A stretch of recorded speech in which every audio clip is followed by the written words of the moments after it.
Hi peaches, it's Shaaba. Welcome back to my channel and thank you for clicking on another video. It's Monday and you know what that means. It is time for us to go fishing for a-holes. Just before we do though, thank you to you for helping me reach my streaming goal for my new song, Staying Groovy. We have officially hit 17,000. I'm so happy. Thank you so much for bopping, for enjoying it. If you're a peach who's like, what is she talking about? Shaaba makes music? I do! I'm super proud of my latest tracks. I'm writing more, I'm producing more. I can't wait to share them with you. But for now, you can enjoy Weird, Ouija, and Staying Groovy. So if you want to go check that out, you totally should because I think it's really cool. That's not what today's about though. Today is about the drama. What's that?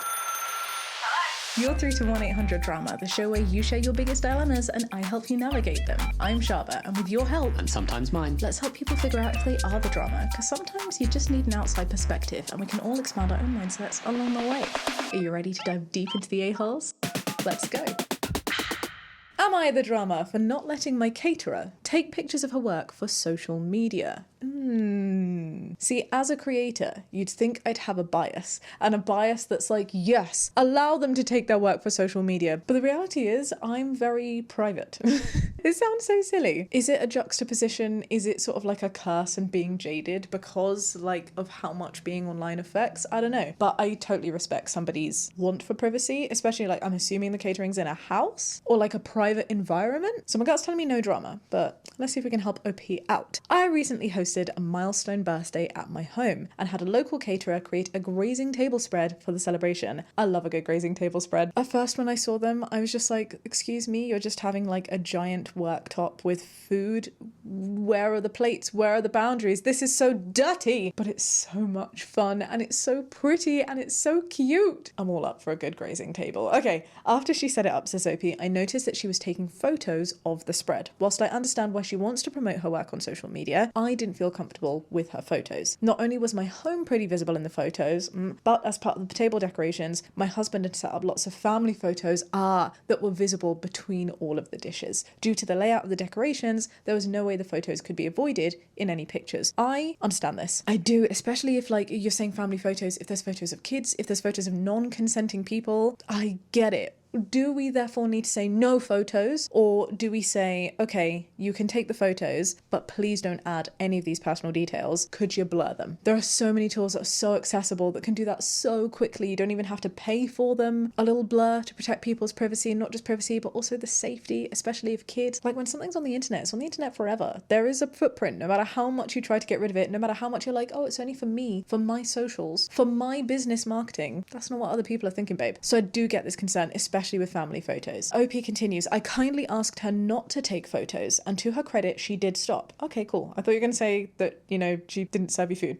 But there was definitely a lot of tension, and she left quickly in a bit of a huff. It's a little bit unprofessional, wouldn't you say? A few hours later, she sent me an email saying that taking photos of her work when she was finished was normal, and that she thought I had acted unprofessionally. Interesting that the caterer, who left in a huff and made a work environment for a party very tense, was saying you acted unprofessionally. She also said that I was impacting her ability to get clients by preventing her from using the photos on social media. Look, I get it. Socials, marketing is literally how I pay my bills. I understand the power of marketing. I understand the want to do that. There's a couple of things happening within my belly. There's not just, oh, I'm hungry because we're talking about catering. One part of me is thinking, you know what? If you are being professional and you're wanting to take photos of people's private areas, get your mind out the gutter. People's homes, people's loved ones, especially when there's photos there, photos of photos, very photo inception, photos of other people, you have to ask for consent to do that. You can't just go around taking photos willy-nilly and put people's places online, people's faces online. I also see, yes, but this is her livelihood and this is how she gets work. Sure, and then my mind goes, there's definitely a way where you both could have been happy, where you could have blurred those. You should have sent those for consent and be like, are you okay with me sharing these? Then the other part of me is saying, well, a lot of people don't understand how that works. A lot of these tools like blurring may seem really inaccessible, even if they are actually accessible, because people just don't know how to use them. So if we are living in this black and white world of, there is a photo or there's not a photo and that's it, do you really need that one? Is it it really that detrimental to your business to not have that one? Maybe if it was a big job, you don't know. Maybe if she's got quite a small client base. These businesses, especially small private ones, especially to do with food, do rely so heavily on visuals, so heavily on word of mouth, on having a gorgeous little portfolio. And then I'm thinking, well, if it's word of mouth that you want, because recommendations are so important, this kind of behaviour, this unprofessional behaviour from a caterer is certainly going to mean that this person, OP, is not going to be recommending you left, right and centre. So if marketing is what you're truly concerned about, this was a really bad move on behalf of the caterer. Because look, instead of sharing with her friends and family, oh, how beautiful is the spread, oh, how wonderful, how lovely was the caterer, how compliant was she and respectful of my privacy, no. Instead, OP's going to a forum mouthing you off. Granted, not with any identifiable details, but I'm sure this is not what any caterer would want to see about their work. Any business person would want to see about their craft, you know? We do have a little bit more of the post, so maybe we should do that before I call my badge, but I've got a direction, you know? My little badge is peeking up. I told her that we paid her in full for her work and she'd never discussed taking pictures of the spread. I also explained that her photos clearly captured personal family photos, which violated my privacy. Who can be annoyed at that? Who can be like, how dare you want your privacy? How dare you tell me I cannot plaster your loved ones' faces without their consent online? She only responded by saying that it was no different than if someone took a picture of me in a public space. I think it's very different. One, it's in your home. Two, if someone was taking a picture of you in a public space where you weren't consenting to it, why? Like, I would have a problem with that. I beg to differ, because it's not like a stranger would have burst into the delivery room to take pictures of giving birth to my first daughter. Oh my lord. So those were the kinds of photos there. You giving birth to your daughter. Can I just say, around a grazing table, I'm not saying this makes OP the drama, just questioning the thought behind having such a photo on a grazing table. Can we just for a minute just contemplate how that might make your guests feel? Doesn't excuse the caterer, but you know, both things can be true. OP finishes off by saying, my friend heard about the exchange. I was venting a little at dinner with my girlfriends, and she said that she understood where the caterer was coming from and that her daughter also relies on social media for clients for her business. And this is a very reasonable point. The table was kind of split, and I guess I wanted an unbiased opinion on whether or not I was being too sensitive about the whole thing. I appreciate any feedback. Okay, my badge, not the drama. I was going to say no drama here, but this is my badge. I mean it. I stand by it. I called it. The reason why I do think the caterer is the drama is because of how she's handled it. Not for wanting the photos to be online, not for not knowing about things like blurring tools, but for not understanding or respecting a client's want for privacy. There are times where there could be wonderful marketing opportunities, but that's not the primary role of your job. And if it's not written in a contract, it wasn't agreed upon beforehand, and someone is just saying to you, hey, I don't want these really vulnerable personal moments of mine to be I don't know where, that's so reasonable. Fine. Have your say. Say, hey, this really helps my business. Ideally say, is there any way we can come together? Like, I just don't understand why sometimes people can't find resolutions, especially with these forums. It's always so black and white in thinking. There are absolutely middle grounds that could work that make both of you happy. You just need to be a little bit creative, have a little bit of compassion, have the time to want to make other people happy. I lost my bean. I found my bean. And to then act so unprofessionally at an event, to make the atmosphere tense, to leave in a huff, and then call them, your client, unprofessional? Excuse me? I don't like it. I don't like it, and that is why I do think the caterer here is the drama. That was quite a simple one for me. Watch now as everybody in the comments disagrees. Let's see. Not the drama. She should have asked first. It was in your home and contained personal items. I do know some places will have lines in their contracts about photos for advertising. Check your contract. Without it, she can't. I see this point, and I do think it's important to have this point. For example, if you're going to a public concert, there'll be signs saying, hey, you could be recorded right now if they're doing it for their Netflix special or whatever. If you're organizing a wedding and you have a photographer or a videographer come, it's really common in contracts to have a little line where they say, and I do reserve the right to use some of your photos in my promotional stuff,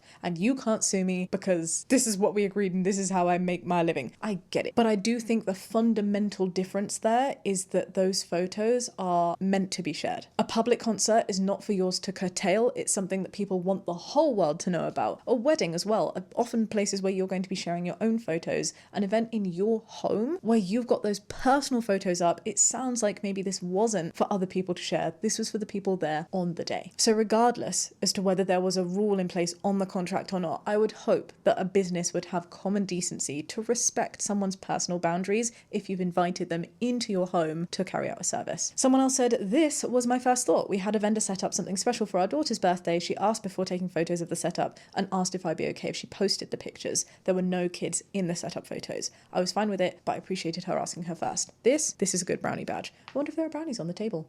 Regardless, I totally agree with this approach. I think if you are going to share things on socials, just run it by someone. Run it by the person's home you're taking. Ay, ay, ay. Do you know what it is for me? More so than the rule is the level of entitlement. The audacity to be like, oh, well, I did this. So regardless of whether you don't like the fact that your vag is out there for the world to see with your first baby photo, it's my business and I want to share it. People are silly sometimes. Not the drama. How did you act unprofessional when you're the customer? She acted unprofessional. You purchased a product, her food, you paid her for the food. It's not your obligation to help her create marketing content. If you're a real professional, she'd have had something in the contract.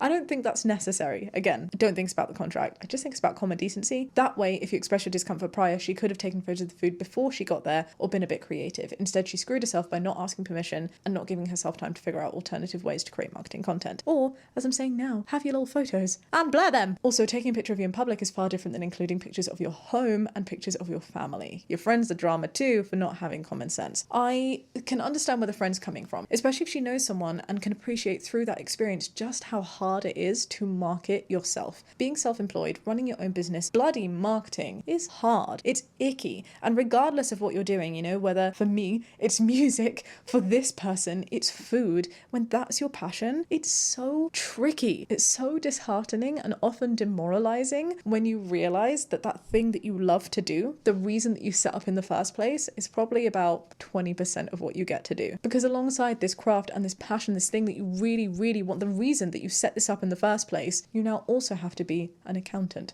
a lawyer, a business manager, a marketing agent, a photographer, a copywriter, an administrative assistant. The list goes on. Shout out to anybody out here who is self-employed and making it work. Or even if you're not making it work yet, but you're trying to, it is bloody difficult. And yes, that 20% of time, and that's being generous, I think, sometimes, is absolutely worth it, but it can really be hard. So I do think it's a bit harsh to call the friend the drama, especially if they've seen a loved one also struggle with this and seen how powerful things like social media can be. I think it's good to have that perspective. I just also think we need to not let go of our humanity. Bottom line, someone had vulnerable photos they didn't want you putting at places that they didn't agree with. You got to respect that. Or everybody sucks here. The caterer should have asked first, but there was definitely room for compromise. Thank you someone for mentioning this. You could have allowed pictures if she showed less of the background and blurred the people in the photos on the table. You could have also have taken photos off the table for a few seconds while she took the pictures. This is a big old tempest in a teapot. I love that saying. And there's so many ways that could have happened. Blurring, removing the photos. I understand that's faff. Do you know what else she could have done? Which actually would be even better for her business. She could create multiple different sizes, little pieces of recycled card where she's printed her logo. A picture-sized one, a slightly bigger one, a slightly smaller one if it's just faces, whatever it might be. Just have them in your truck, van, place, vehicle of catering movement.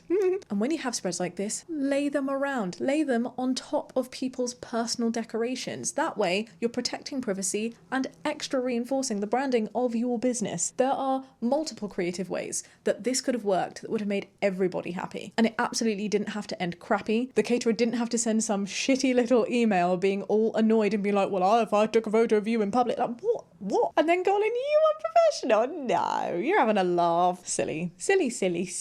I don't think you're wrong, OP. And whilst I do respect the everybody sucks here badge, it's not my badge for this occasion. Regardless, I hope you had a wonderful event, and I hope this didn't put a spanner in it. You know, like a sense of bitterness, because you don't deserve that.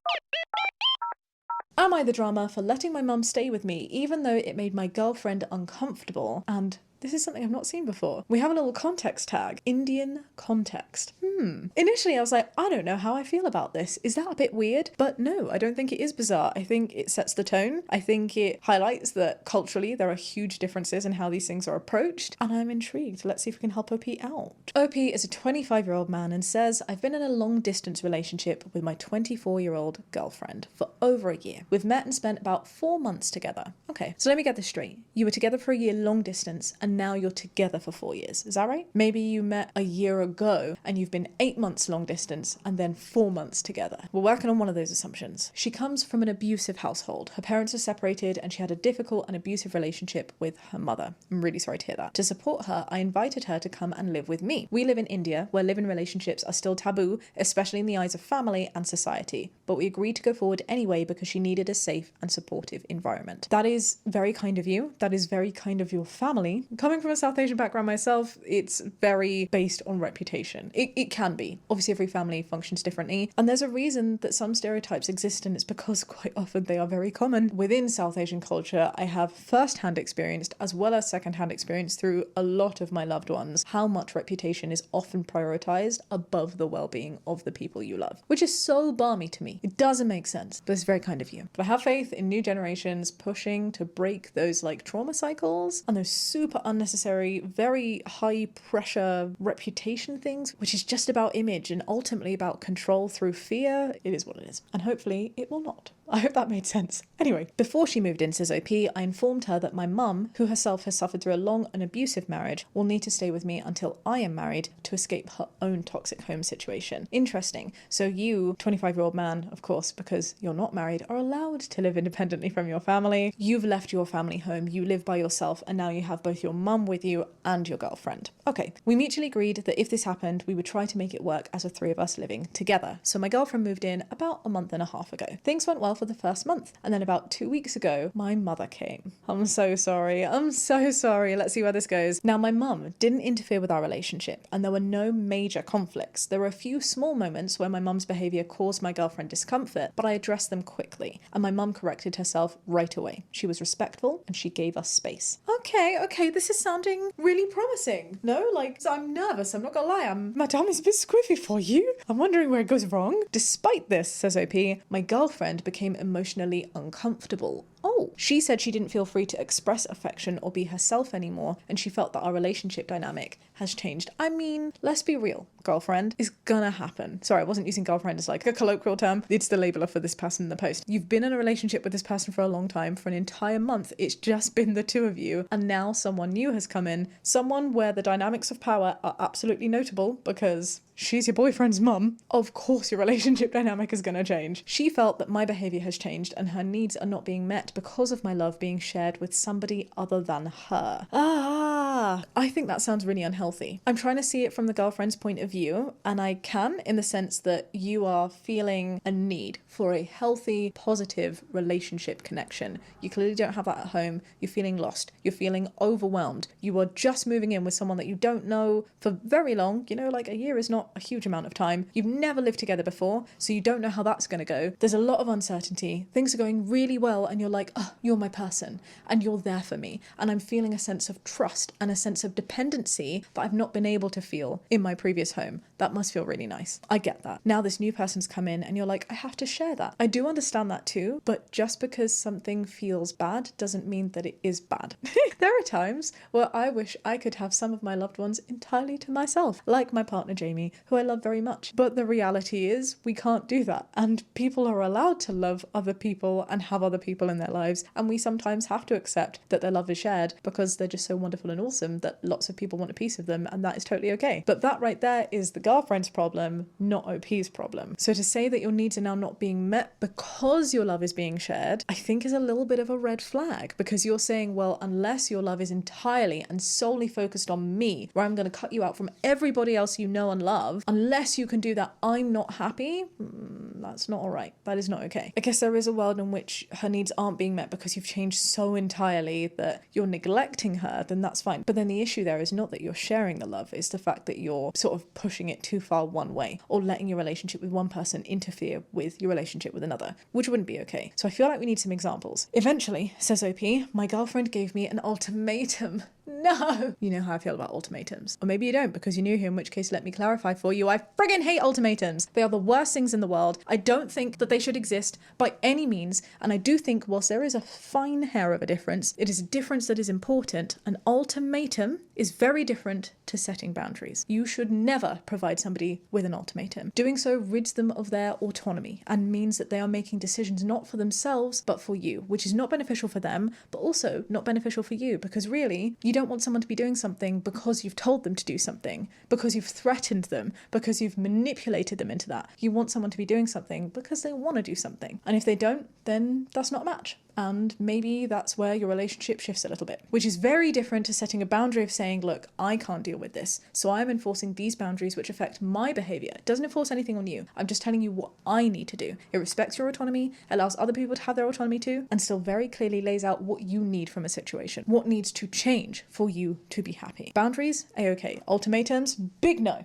What was the ultimatum? Either my mother stays or she does. That is so sad. It's so sad, especially because OP's saying that like the mum's been quite respectful and it's been like really good. She's given us space. I just can't see where this is coming from a reasonable place. I will say one thing. There is a small part of me, again based on stereotype, that wonders if we're getting the full truth of the story. As I've said multiple times before, there are 3 sides to every story. Yours, theirs, and the truth, which lies somewhere in between. And it doesn't mean that these people are lying. It just means that we see things from our own perspectives and our own lenses, which are biased by our experiences. And it could be that from OP's point of view, mum's being super respectful. From OP's point of view, things are going really well and things are still going really well. It could be from OP's point of view, he's thinking, oh, my girlfriend's unhappy because I'm sharing my love with other people. But perhaps the reality is that mum is being a bit more overbearing than OP can realize, because he's also really wanting this to all work out. And perhaps he's being biased to not seeing the issues, or perhaps he's just not very observant, which is also a thing. It could be that he is actually and actively neglecting the girlfriend and not providing any of those relationship needs because the mum is around, and maybe he just doesn't realize it. So I have a feeling that we might need some more information on this one. Regardless though, I don't think it's fair at all for your girlfriend to come in and be like, it's me or your mum, especially when both of you are coming from a situation where you're feeling like you need a space of refuge. You would think that the girlfriend would be so understanding of coming from a difficult, dark, dangerous background and not wanting to go back there. So what does she expect you to do? Like chuck your mum out on the street or be like, I'm not going to help you? Doesn't feel nice. Doesn't feel nice at all. She also expressed, OP continues, that she wanted me to cut ties with both of our families and choose her completely. Get everything I said? This is massive red flag behavior. Massive, massive red flag behavior. She didn't want to share the emotional space or attention and felt that true love meant putting her above all else. I'm sorry to say, babe, if I were in this situation, I'd be putting her in the bin. No, I wouldn't. I'd be saying, hey, if this is really how you feel, then you need to go to therapy, because this is incredibly unhealthy. This is not how we approach relationships. This is not the meaning of love or respect in a relationship. It's controlling and it's unreasonable, and either you need to sort that out or I can't be with you. And if she says no to sorting that out, then you put her in the bin. Sorry, this is a very difficult situation. I'm just laughing at the idea of putting an actual person in a bin. Doesn't matter. We move on. I didn't want to abandon my mum, and you shouldn't have to, OP, especially when she needed a temporary place of peace. At the same time, I never wanted to hurt my girlfriend. I tried to balance both of their needs, but ultimately I was being asked to choose, and I asked my girlfriend to leave. That is really hard. That's such a horrible position to put you in. Ultimately, I don't think you should have had to have made a choice. This is why we hate ultimatums. In those situations, if I'm given an ultimatum, I go, I'm not choosing. And if that means that you decide to choose on my behalf, that's on you. That's not on me. So the fact that you are now burdened with the guilt of having to go, okay, well fine, you need to go, girlfriend, that sucks. That sucks. I'm so sorry. She hasn't officially ended the relationship, says OP, but we are now at a breaking point emotionally. I've been made to feel like I failed her, even though I tried to offer emotional shelter to 2 women that I love and care for, both coming from trauma, both without strong support systems. This OP sounds like a cute little bean, doesn't he? He sounds like a good egg, and I'm just feeling so sad that he's put in that position. So, am I the drama for letting my mum stay with me, even though it made my girlfriend uncomfortable and possibly has cost me my relationship, in a country where live-in relationships are still culturally frowned upon? No, I don't think that's the case. I actually think the culture is less important here than I assumed that it was going to be. I think what's most important here is personal boundaries and self-worth and self-value and healthy relationship dynamics, which obviously need to exist across all cultures. Ultimately, I feel your girlfriend was asking for something that she never should have asked for, that is really unhealthy and toxic to be asking for, and that ultimately you will never be able to be a whole person and comply with. And in those situations, it's best to not be in a relationship with that person if they're going to maintain those views and if they're not able to grow. I think you were put in a sticky situation. I think you did what you felt you needed to do, and I hope you're not holding any guilt over it, but not the drama. That is my bad. With 99% conviction, the tiny 1% of me is just questioning, did you have to ask your girlfriend to leave? Just because someone's providing you with an ultimatum doesn't mean that you need to comply with it. Free will, baby! It's a beautiful thing, and I just wonder, would there have been a world where you went, I refuse to choose, and they both still would have been there? And if your follow-on conversation was also, and you need to go to therapy, Your girlfriend could have been there where it would have been a little bit tense, but they still would have had the refuge. You still would have been caring for both of them, and she would have learned to be able to be in a healthier relationship. If she's coming from an abusive household, it makes so much sense that the ways that she would have understood love and learned how relationships should be are probably also going to be abusive too. That was definitely the case for me. I had learned so much unhealthy understandings and ways of how the world works, and it was only when I was confronted by them, by my new loved ones, by my chosen family, that I was like, I have a lot of work to do. And I am eternally grateful that people didn't drop me, that some people had time to be like, hey, you're a little rough around the edges there, that's a little unhealthy, I think therapy would do you some good. You know, I'm so glad that I had that opportunity to be confronted so that I could change my ways. And I just, that 1% niggle of me worries that maybe by being like, well, you need to go, that could mean that your girlfriend will now not be able to grow because no one else would be so kind as to get her to confront her problems in the way that I had to confront mine. Having said that, it is not your responsibility to do that. If you within yourself didn't like how you were being treated, didn't want to be in that place where you had to give someone, accommodate the patience, the need to help someone through that, it's your prerogative to leave or to ask her to leave. And that is okay too. There's no winning, is there? It's a shitty situation to be in, and I'm so sorry, OP. No drama here. You and she aren't compatible. I very strongly disagree with this. I think from this description, and we have to take it on face value because this is what OP is telling us, anybody who sees that girlfriend's behavior, who sees that an ultimatum's being given, who's seeing someone go, you need to choose me or them, even though we're both coming from a place of abuse, anybody who's saying, you must love me, you must put me on a pedestal above everybody else, I am above the law, if you're seeing that and you're saying that's not drama, I'm suspicious of you. That is not okay. Indian here, not the drama. Now would be perfect time to not just reevaluate your priorities, but your relationship as well. Whilst your girlfriend is entitled to have her privacy and her comfort, that does not mean she has the right to dictate what's acceptable and not acceptable in your home. I mean, if it's her home too, I do think we need to be a little bit careful what we're saying. She doesn't have the right to dictate what's acceptable and not acceptable in your network, in your social skills. You have autonomy, absolutely. I'm just splitting hairs over the word home. I do this sometimes, not because I don't agree with the principle. I agree with the principle of what's being said here, but I get so worried that sometimes people will listen to this and be like, yes, this is true. Therefore, if it's my home, even if it's a home that my partner has been living in for 5 years, because it's mine, I'm going to say that you have no right in what, I don't know, furniture goes on the wall or who is allowed to come here. And I'm like, no.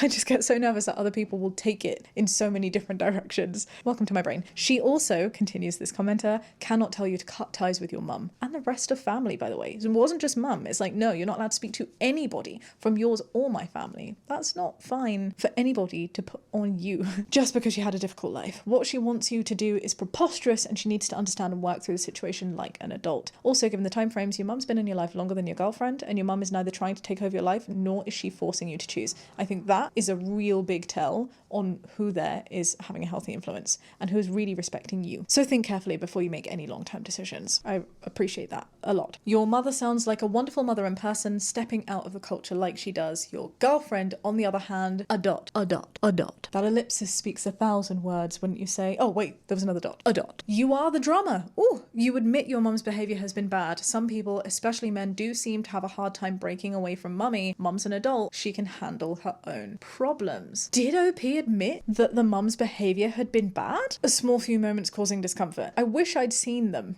But to say, that you address them quickly, your mum corrected herself right away, respectful, giving you space, that just sounds like you're living together as a new network of 3 people. Of course there's going to be teething problems. I thoroughly disagree with this comment. I don't like it, and so did other people, which is why it's been voted. And I think it's so rude as well to be like, mummy's an adult, she can handle her own problems. Put her on the street, doesn't matter if she's from an abusive household, she can go back to that because she's an adult, she can handle it.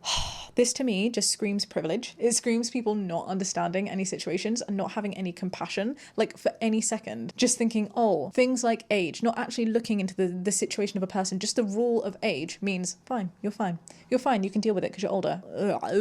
Okay, putting this comment aside because I am shading it greatly, I wish you the best of luck, OP. I'm sorry that you're in this situation. You're still with your girlfriend, so I'm hoping that if there is an opportunity for her to grow, that is something that you are at least able to bring up and say you need to do. Even if you don't want to accommodate and be there on that journey with her, I hope somehow she realizes that what she's asking for is really unhealthy and that it's her problem that she needs to fix. And I wish you the best of luck. Drama. All right, am I the drama for using someone's rude excuse against them at the bus stop? I work in a city and I take a bus to go to the city where I live, says OP. Usually there are between 20 to 40 people waiting and we always stand in a line. There are some people that I meet every day as we take the bus at the same time. I'm getting flashbacks of my bus trips to school. The problem arises when the bus doesn't stop right in front of the person in front of the line. If this happens, people break the line and cut in to get there first. Yeah, I mean, it always happens. It always happens. This is why typically though, like, I don't know, maybe it's because I'm a Brit and Brits are notorious for queuing. When I see a bus and a bus stop, there's a rule. The line starts, right? Like before the bus pole is. Don't clip things out of context. Do you see what I'm saying? You start here and the bus pole is here. And then that means when the bus comes, the bus goes beyond the line. Always. The line is always behind the bus. And so you queue here, and when the bus moves, you all kind of shuffle towards where the bus door is. That's how it's supposed to work. Take it from me, I'm British, I know. Opie says, one time this happened and I complained at someone who was behind me and cut me off the line. She replied, it doesn't matter because we all get in. Ah, wait, but do you? Because when I was coming back from school and there was this whole horde, we were like zombies of school kids waiting for the bus. I cannot tell you the number of times, like the bus drivers got so pissy. They hated the school kids. They truly detested that time. So many buses just drive straight past. Even if they weren't fully full, they didn't want to deal with everyone pushing in to get in. They didn't want to open their doors for 3 people to get on because they knew that there'd be so much issue with other people and the buses would get so overcrowded. Like seriously, every other day it was at least 50-50. There was moments where the bus would turn off. The driver would be like, look, if 20 of you don't get off, I can't freaking move. Get off. And everyone would be like, my point being, because I digressed and I forgot that we were doing another drama podcast, I don't agree with this. You don't always all get in. So if there is a line, you freaking stick to the line. That's why queues are invented. Whilst that is true, says OP, it also defeats the whole purpose of going there in time and standing in a line for 20 to 30 minutes at least. I hear you. So today, I went to the line and I saw the woman. I directly stood in front of her and she told me that I was cutting her off. And I replied, it doesn't matter because we all get in. Go you! Is this morally the right thing to do? No. But am I proud of you? Goddamn yes I am. She continued complaining and I told her that that's what she did to me the other time. She didn't understand my point and started yelling at me for that. I didn't move. Am I the drama or not? No. No, you are not. Am I spicy today? Is this happening because I am being a Shaaba? I cannot tell, but I will tell you this. I know you did the right thing. I wish I could channel that energy that you had and stick it in a little bottle, and when I got pissed off with people, I could drink it and then have the metaphorical courage to stand up for myself in the way that you did there. You know what you did there? You Mary Poppins the bitch. Yes, you did. You gave her a spoonful of her own medicine. Wait, that's not her song. Just a spoonful of sugar helps the medicine go down. That's a different kind of medicine. Regardless, I respect that. I respect what you did. And especially because she's turned around and gone, I don't understand your point. Well, of course you wouldn't because you're a hypocritical beanbag. Words are failing me today. And with people like this, it's only by experiencing that themselves, by getting a taste of their own medicine, which is what I'm trying to do, the whole Mary Poppins thing, and I got it very wrong. It doesn't matter, because you get what I'm saying, right? It's only by them experiencing that they'll next time be like, fine, maybe I won't skip in front of the queue. And that, peaches, is how British people are made. Not the drama. That is my badge. I stand there with conviction. Will I go tell? Maybe, but I feel good right now. Not the drama. If she has that kind of attitude, she shouldn't care where you or anyone else stands because you all get in. Good for you for standing up for yourself. Someone else has said, I and a friend went to see Taylor Swift last year and maybe an hour in, a tall dad with his older teen daughters came and stood right in front of us. When I pointed it out, he looked at me and said, life's a bitch. That's so rude and that's very not Swifty of you. A little while later, we shuffled around and end up stood in front of him and his girls. He points out that he now couldn't see. I turned around and said, life's a bitch before turning back around. Brava. Brava. Brava. You know what? I take back that comment that I made about help because I think sometimes this was a prime example of me doing it too. We can put ourselves down for standing up for ourselves when ultimately it's the right thing to do. Do you think a man would have a problem with doing this? This comment, or at least the assumptions that I've made about this comment, has helped me realize this. I think on so many occasions we are being told, I say we, I'm talking for myself as a person of colour, a woman of colour, an LGBT plus woman of colour, and a younger LGBT plus woman of colour, we are told so often to behave, to be compliant, to not take up space. Oh, no, if we reach out, if we push a little bit, if we say anything, if we give them a taste of their own medicine, then we're going to be as bad. No. There is being a dick, but this isn't being a dick. This is standing up for yourself and helping people see that what you're doing to them is exactly what they have done to you. And that is not something worthy of sending you to hell, and that is not morally wrong. So I say, not the drama, with utmost conviction. There I did it. His girl started crying, but I shrugged it off because if life is a bitch is a lesson that he is teaching, then it's a lesson he should be learning too. I love that. I think it's important. Stand up for yourself. It's not a linear journey to go on. It's a reminder that I'm giving myself right now. Stand up for yourself, babe. You can and you should stand up for yourself, and you shouldn't be worrying about taking up space, especially if someone has just done that to you too. You are entitled to that space. God damn it, you are entitled. Not the drama. You treated her how she showed you she wanted to be treated. Exactly. Everybody sucks here. You're both the drama. Look, I see this too. Because whilst there is that saying of, you treated her how she showed you she wanted to be treated, there's also treat others how you would wish to be treated. But you know what? And maybe this is like, depending on what I've had for lunch, one day I could totally see myself giving this badge. If I was filming this, maybe even in an hour's time, maybe my view would be different, which is why, the badges are quite arbitrary. And there are multiple badges that can fit situation, depending on how you're feeling and what viewpoint you have, which again, can change. We are all fluid beings, and right now, I'm so fed up. I'm so pissed off of culture wars in particular. I don't mean to take this issue about a bus stop and make it wider, but this is what's happening in my head, so I'm going to share it, especially when it comes to issues of the left and right,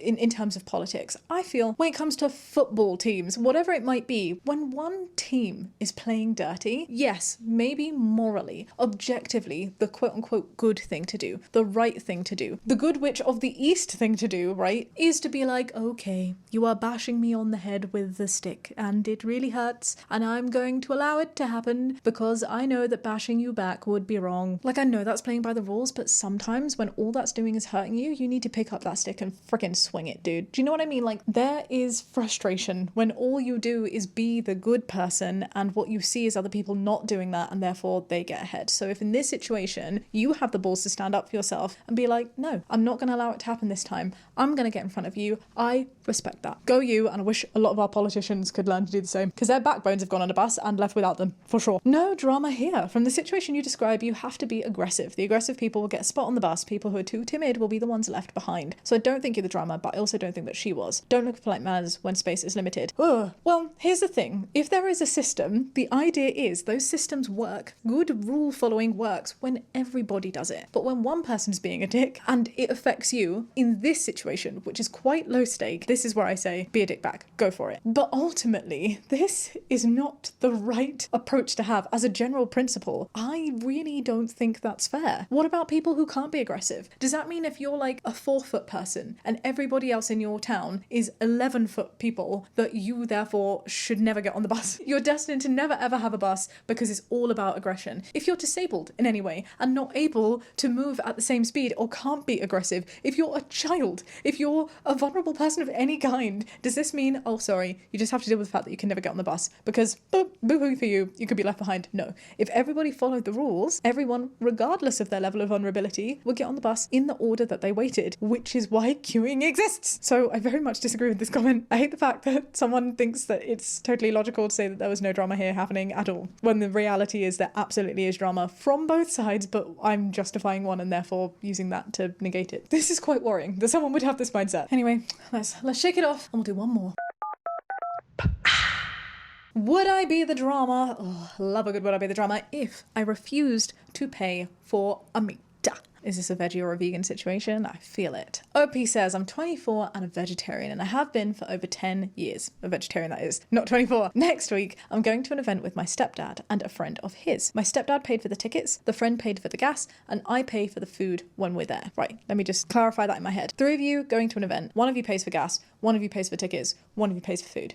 Sounds plan. Oh, and now you're imposing no meat on the other people. I see. Let's see if this is going in the direction that I think it's going. I'm, however, deeply uncomfortable with the idea of my money going to the slaughter industry. They can choose any food that they like at the event and I'll pay for it as long as it doesn't contain meat. My mum said that I'm forcing my lifestyle on them. I disagree. If they want to eat meat, fine, as long as I don't have to spend my hard-earned money on it. So would I be the drama?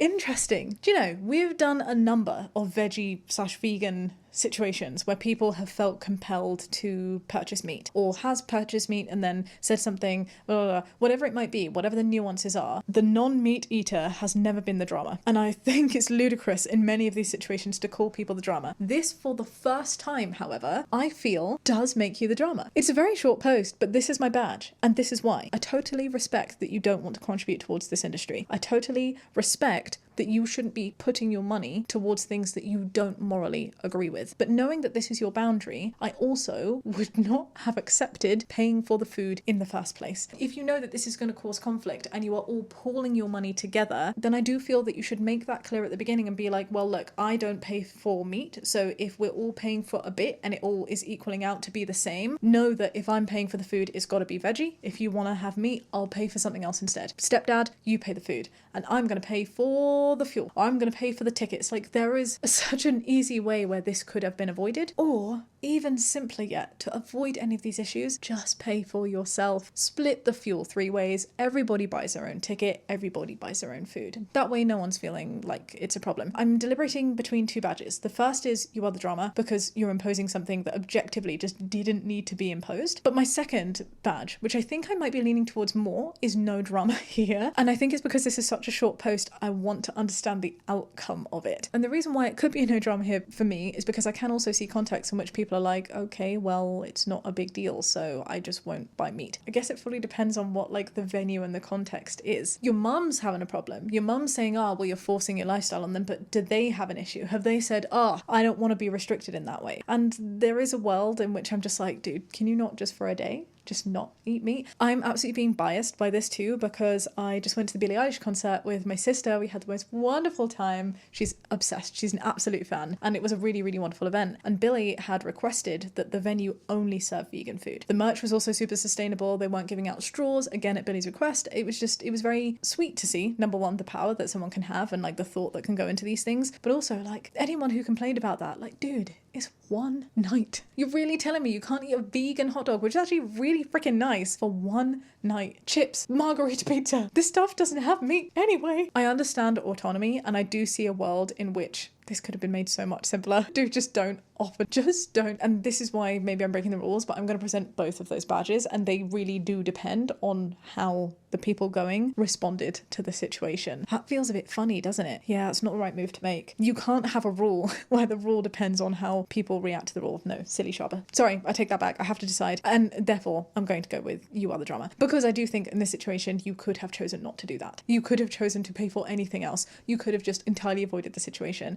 And you can have your feelings and your morals, and I'm so fine with that. I don't think that's a problem at all, but you can't enforce them on other people. Like, if you put that to anything else, autonomy is always what is key. It's always about autonomy. Free bloody will, bro. Don't force people to do things that they don't want to do. Like if someone was religious and they wore niqab. Like, imagine if they were like, this is what I'm doing, and because we're going to this event together, you should also be a niqab. No. If they don't want to do that, you do what you want to do. You let other people do what they want to do. And you have unnecessarily put yourself in a position where you are now forcing that on other people when you could have just paid for something else, or you all could have paid your own separate ways. Ultimately, that is my view. Interesting. I really don't know what other people are going to say to this. You are the drama. You're splitting the costs. You don't decide how that's being spent. I also understand, if you're splitting the costs and therefore your money is going towards it, just don't split the costs then. Just don't split the costs. You are entitled to not want your pounds to go towards meat. It's arbitrary, really, because if you think about it, say the tickets are £10, the fuel's £10, and all of your food is £10. That's £30 being spent. If you had spent just your portion of your ticket, your food, and your fuel, and you ordered a veggie meal, and other people did the same, and they ordered meat meals, the exact same money is going out from you as it is to them. And if they're going to order meat, they're going to order meat. The same amount of money is still going to the industry. So I do see how in some ways it's kind of meaningless. At the same time, I also understand that plays no role when your morals are part of that conversation. If your values are like, well, no, this is important to me, I don't want to be contributing to that, I don't purposefully want to put my money towards that, okay, pay for the fuel, pay for just your stuff. There didn't have to be drama. Maybe that's what I was saying with the 2 badges. I do think that ultimately you are the drama in this situation, but it's frustrating me because there could have just not been any drama at all. There we go. Yes,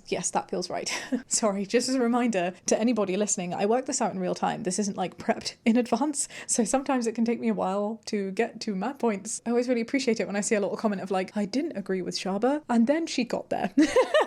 And I'm like, yes, thank you for joining the journey in real time. Someone else says, it's going to go to the industry one way or another. Oh my God, this is just what I'm saying. If it's from your pockets or theirs, you're trying to find a workaround so it's not your dirty money. Your moral high ground is silly in this case. Okay, I agree with the first part of that. I don't agree with the second. I don't think it's silly. I still think if you don't want that on your conscience, that is for you to do. It again comes down to autonomy. Ay, ay, ay. Autonomy, communication, respect. These are the foundations of the world that if everybody just understood, we really would not have as many problems as we do. You are the drama. You can't dictate what people eat. If you don't like it, then you should have picked to pay for someone else. You would be the drama. Do you object to gas? And OP goes, yes, why? And someone said, well, if you object to the use of gas, then you should probably stay home. I do hear you, because of the fuel payment, I guess is what they're saying. Yeah.